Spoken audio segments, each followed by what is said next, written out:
Hello and welcome to another episode of Quaid-i-Azam Union.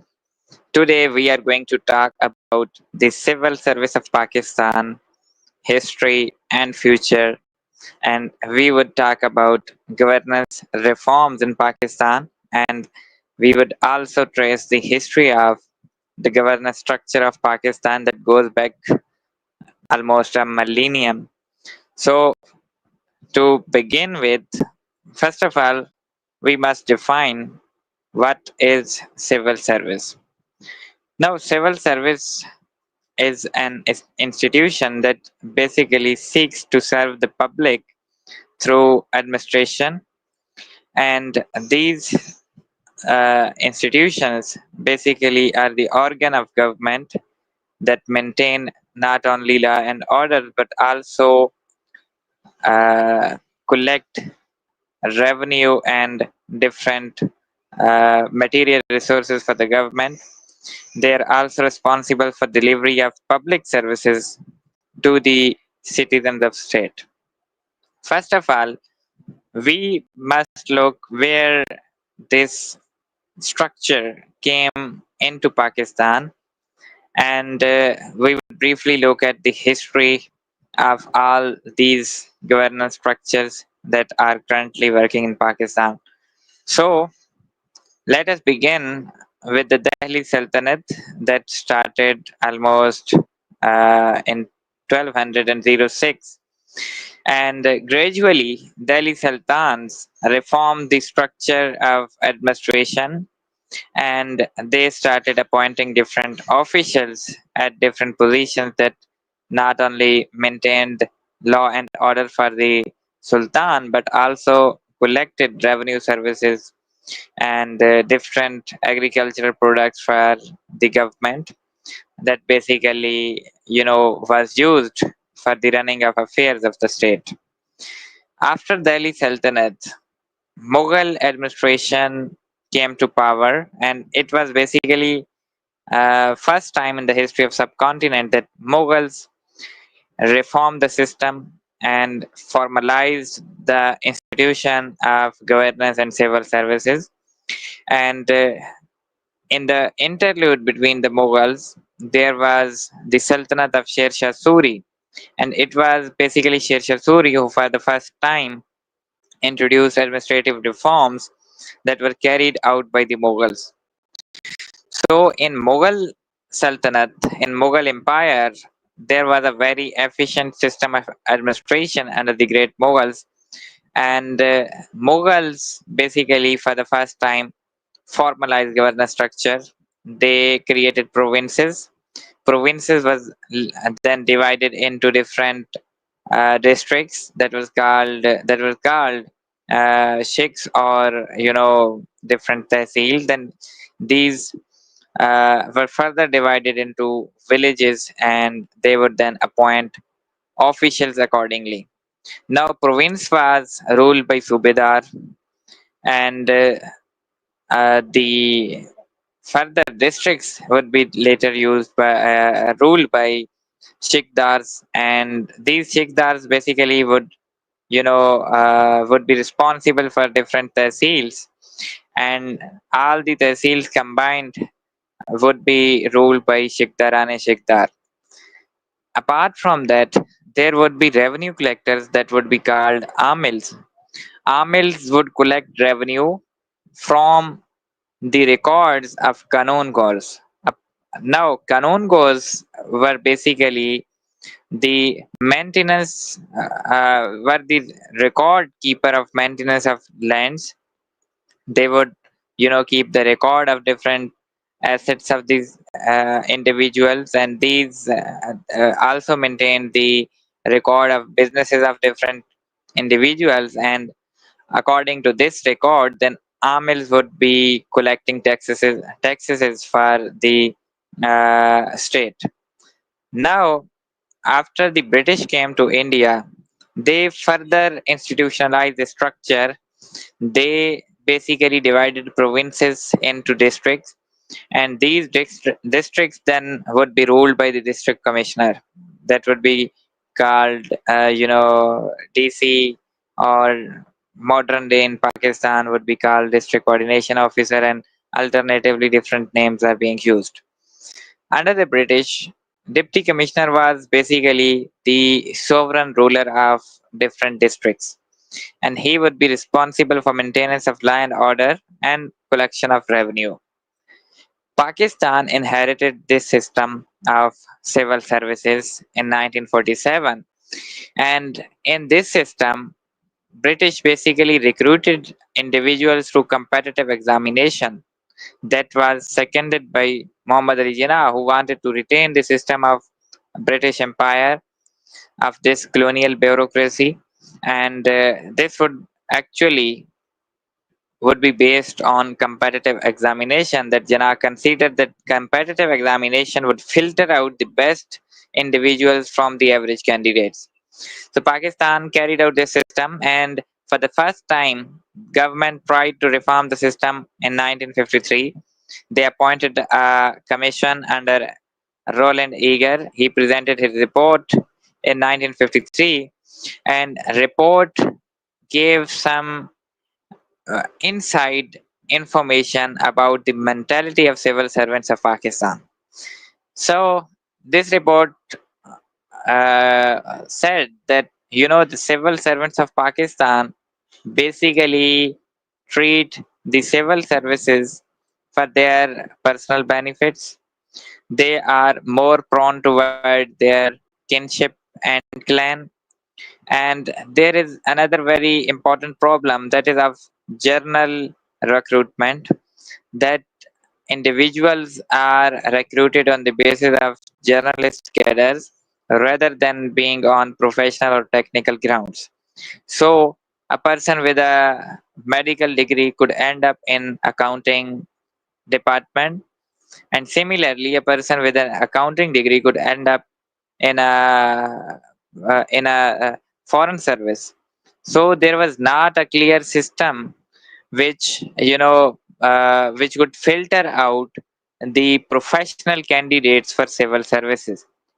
Now under Muhammad Ali Bogra, there was another report that came with the name of Gladix, and Gladix was basically American scholar who presented Gladix report, and this report also found the similar problems with the civil service. And he presented the reports, and he also called for removal of the journalist cadre, and called for the recruitment of individual based on technical and professional grounds. Apart from that, there was also call for establishment of administrative staff college that was established by Ayub Khan government, and also foreign training for the civil servants, and later civil servants would be sent to Britain for training. Again, under Ayub Khan in 1959, again a commission was appointed, and that presented its report and called for the establishment of section officers.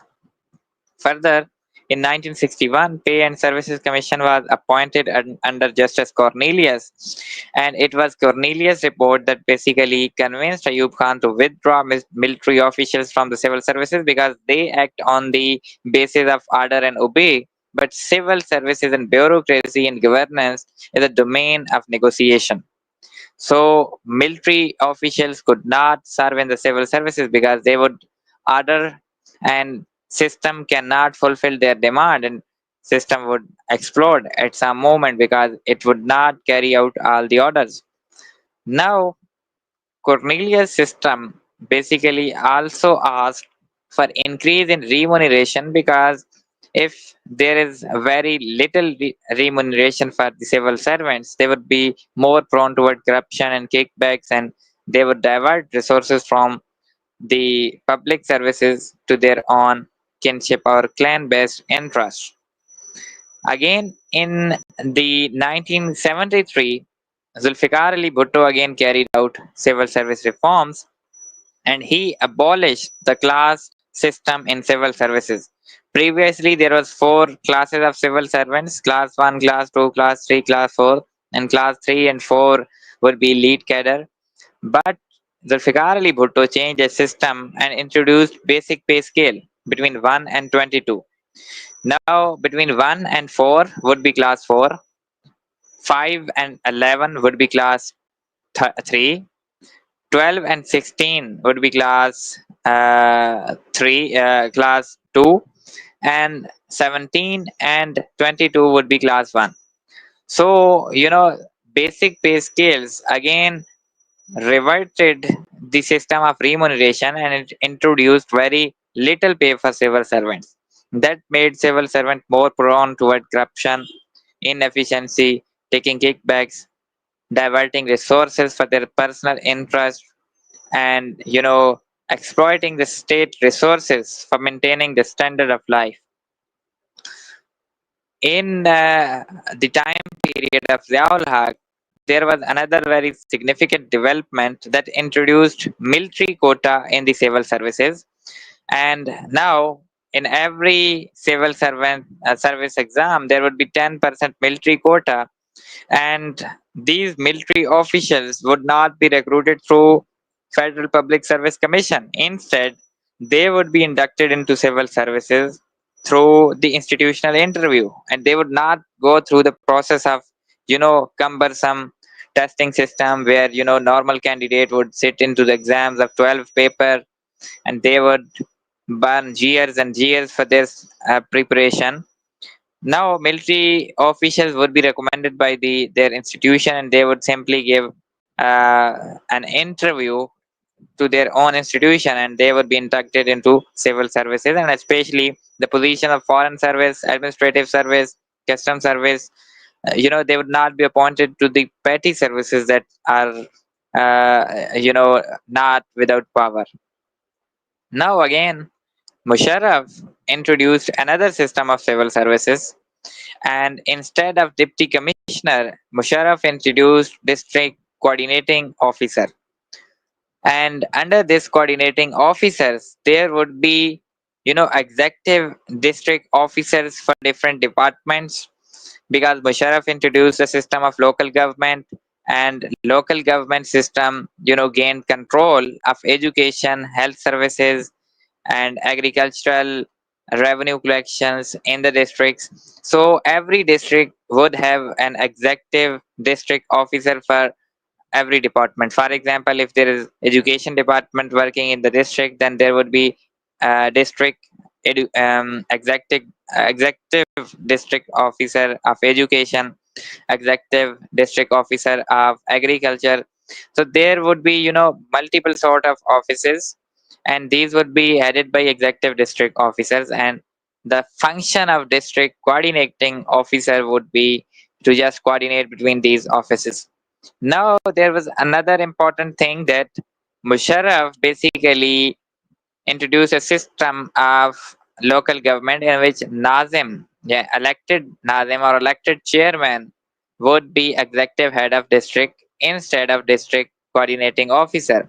So it made bureaucracy subservient to the elected representative, and now there would be much political interference because the elected officials would try to satisfy their political electorate rather than focusing on public services. Apart from that, they would also use these offices for the provision of sources to their own loyals, that would alienate a sort of uh, a big community in districts. So, this kind of political intervention basically created a confusion between civil servants, and they, in fact, did not like the elected representative because these representatives would often be illiterate and ignorant, and they would often be from the feudal families. So, the educated civil servants would not like to be under the subservient of these elected representatives. Apart from that, after 2016, there was another change in the civil services, and multiple groups were created. And now there would be district management group, district. Apart from that, there would be tribal group and administration groups. And now what happened is that a multiple kind of system was introduced. Their testing system was improved, and in 2021, a screening system for the civil service recruitment was also introduced to filter out the unserious candidates and remove the burden from federal public services. Now, if we look at current state of civil services, there is another attempt going on to reform the civil setup of Pakistan because current system seems to be incapable of delivering efficient public service delivery. So government is looking to change the recruitment style to recruit professional and technical expert in the relevant departments. So they are going to change the system. They're going to change the setup of recruitment. And recently prime minister has chaired the meeting of civil service committee, and that was tasked under Ahsan Iqbal to present reforms for the civil services, and it is working on it. Now, overall, Pakistan's governance structure is highly inefficient, but it is also, in terms of its importance, very important, and it plays the role of as a backbone of the country. Without civil service, a country cannot work, and Pakistan need to improve the system through renewed system of bureaucratic reforms, because we have a problem of professionalism in the civil services. And if there is lack of professionalism, then civil services would be incapable of delivering public services. Furthermore, there is very little remuneration for civil servants. For the civil servants of 17 scale, the basic pay scale is almost 48,000, and allowances and medical sort of facilities hiring would combine into 150,000. That is very little with respect to their job services, with respect to their working, with respect to their struggle. So I think there is need to improve the setup. Apart from that, there is another culture of ostentation in civil services. Whoever passes the exam of civil service becomes a social media star, would post videos, reels, and would present himself as a conqueror of the impossible. He has conquered the impossible that nobody can do, and they would start pumping the people that they have passed civil services exam, and they would open up different academies. They would start giving interviews, and you know would indulge in self praise. Of course, you must project your struggle, you must show that you have worked hard and you have succeeded, but using it for self projection at the cost of public money is highly reprehensible. And in fact, show of power must be apprehended. And if you are, for example, I have seen a video of a recently appointed assistant commissioner. After training, he has posted a video of a raid that, I have a power and I am going to raid, and I'm going to shut down a restaurant, and there is dishak type real style. So that's highly childish attitude. Come out of such kind of mentality. This is very childish. You are going to serve the nation. You are not going to be part of a system. You are not going to be part of a system that seeks to cultivate a social media image, or actors like style. This looks fine in the movies but not in reality. You are the servants of state. You have to serve the state and the people. Instead, you are showing that you have got the power and you can do anything. That's absolutely nonsense. So I think these kind of things must be also addressed in civil services. Apart from that, Pakistan is a very big country. It needs an efficient system of administration, and when we will have mature people in the civil services rather than people with small minds and ostentatious culture, it is not going to deliver. And to recruit mature people in the civil services, we need to improve the system of recruitment, because current system of central superior services is absolutely based on cramming. It is based on paper presentation without intellectual substance. uh, I have seen the people who are more intelligent, more intellectual, more wise, more philosophical have often failed the exam. So, the people who come from the medical background have a ability and skill of cramming. They would pass exam in just 6 to 7 month preparation. So there is something missing in the exam. There is something unfortunate in the exam that drops the real, mature, intellectual, wise candidates from the system. So these kind of issues can only be addressed by reforming the system, introducing specialization, cadre-based specialization.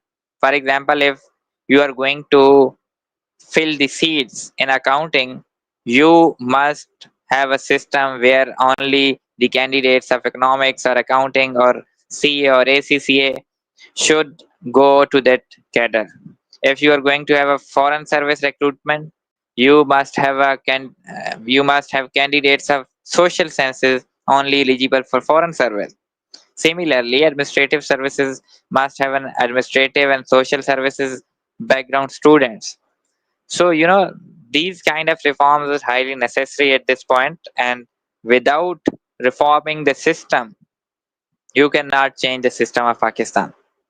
Pakistan's administration, at higher position, is also marred with very important and very deep rooted problem, that is of kinship based relation. Now in Pakistan, kinship is highly strong. It's very rooted into the culture of Pakistan. So people, instead of being an intent to serve the nation, go into public services to project the image of themselves and their caste or their tribe or their kinship or their kinsman. And they, when become part of this system, would try to divert resources toward their kinsmen. And kinsmen in relation would like to have their relative in the civil services so that they could bypass the system, they could overturn the rule, and this in turn would, you know, stagnate the system for the other people, because if few people are not following proper rules and procedure and jumping into the front, then this would obviously jam the system for common public, and their public service delivery would be delayed. So this is very another deep-rooted problem, that Pakistan's kinship and highly elite-based structure has hijacked the system where people do not get access to the administration, to the public services. So this was, basic history of civil services that is coming to uh, Pakistan through, history of reforms through millenniums, and it would be improved only by, focusing on more efficient, able, eligible, and the candidates who have an intent to serve nation rather than their own self. Of course, it is very important for a person to focus on his personality development, to focus on his own career. Everybody wants advancement in life, but that must not come at the cost of state resources. State resources are of people, and these resources must be diverted for the betterment of people.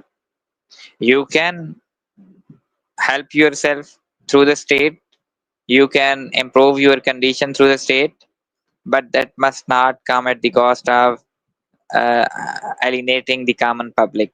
This must be kept in mind for every civil servant, because without the intent to serve the people, you cannot be the real civil servant.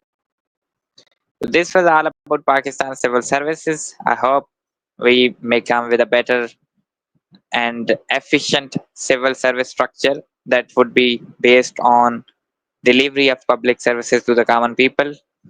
Hope Pakistan looks to this matter soon, and we hope for better future of civil service in Pakistan. Take care. Allah Hafiz.